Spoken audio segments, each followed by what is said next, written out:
Hey folks, Dati from the future here to discuss the wonderful 7 Stars restaurant, which is the most unabashedly, unshameful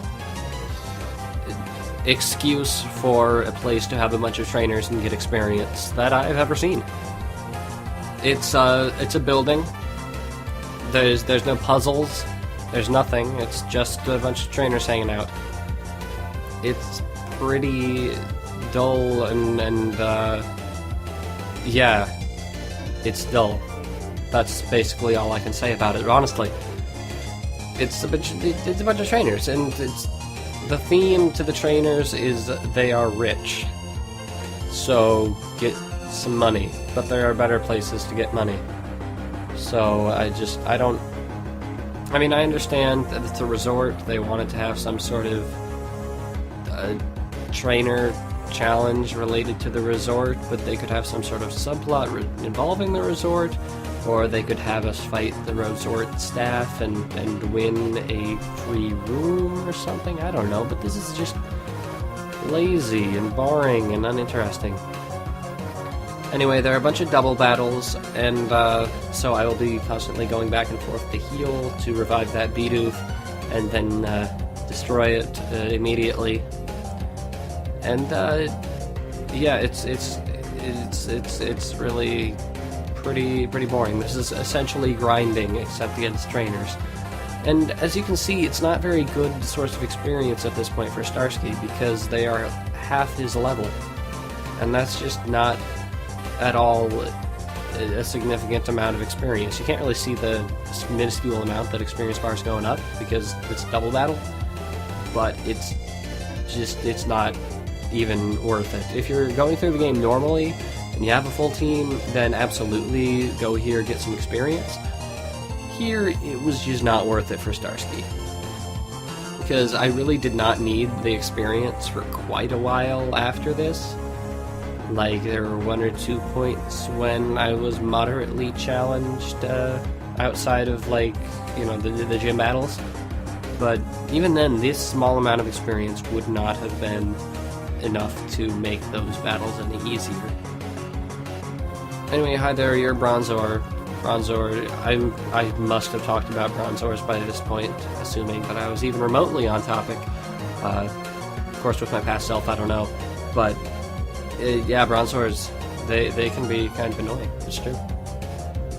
Anyway, this whole resort, I mean, I like the fact that they had a set piece here to break up the 2 routes that honestly aren't very interesting. It's just they didn't really do much with this location, and they didn't really fix that in Platinum. It's just a location that is never used. Like, let's think about random side locations that we've seen in previous games.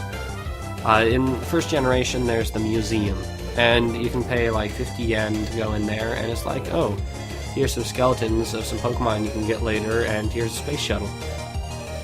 And then later on in the game, you go back to the museum and you get Old Amber, which you can turn into an Aerodactyl. They used the location. In like Gold Silver Crystal, you have the Sprout Tower. It's a tower. You get Flash there. They're using the set piece. Dance Theater, you get Surf there. In third generation, say Slateport, you got the museum there, where Team Aqua had hostile takeover, and you got the Shipyard, where you go talk to Stern. Things actually happen there, even though they're a little minuscule. Things happen there, and they're related to the main plot of the game. Here, this is just a location that you go through. Like, there's slight spoilers here. There's a time where a criminal comes running through this area, and there's like a guard there. He has a police uniform and everything, and he doesn't do a thing. The criminal just runs through, and nothing happens. You don't have him like hide in a building, and you have to check all the buildings, or like it's a wild goose chase through the entire area. No, it's just here. It's a source of experience and a couple items. And again, I'm being incredibly negative about this game when I really do like it, but it's just is not doing much at all. It's not using its potential.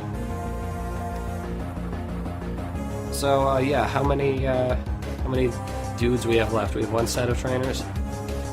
I've pretty much exhausted everything I have to say about this because there's not much to say about it. Like, you can go into all those buildings and you can talk to people and you can get an item or two, but A, is not really worth it. They don't really give you good items. And B, it's like, it's all just dull and boring and horrible. And really, even at this point, these trainers would not be challenging. That's the part of the thing, is that these trainers generally are weaker than the stuff you just ran into in the gym. It's not easily exploitable with the type weakness, but they're still easy, and you have that easy healing spot just a couple feet away. So, like, there's no challenge, there's no great incentive to take on challenging Pokemon for a good experience yield. It's just a place. I feel like making it a scripted little sequence like the Windrakes or something in 3rd generation, and making it more challenging would make that a more interesting experience, but it's not, unfortunately. And that takes care of my complaining, so I will see you guys next time for actually important things.